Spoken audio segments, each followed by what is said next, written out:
આજે આ ધરેડા પ્રાથમિક શાળામાં મતદાન મથકમાં મુલાકાત લેતા જે આ CRPF પોલીસની ખોટી રીતે પ્લેટો લગાવી અને આ ચૌધરી સમાજના યુવાનો એ લોકોને દબાવવા માટેના રોપ કરવા માટેના પ્રયત્નો કરી રહ્યા છે ચાલુ મતદાને।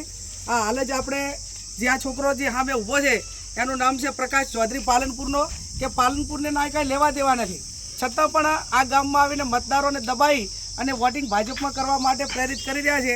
એટલે જિલ્લા પોલીસ વડાને, ચૂંટણી પંચને મારી વિનંતી છે કે એમના સામે FIR કરીને કાયદેસરની કાર્યવાહી કરે। ડિસિઝન ન્યૂઝના બીજા વિડીયો જોવા માટે ચેનલ સબસ્ક્રાઇબ કરો અને બેલ આઇકન બટન પર જઈ ક્લિક કરો।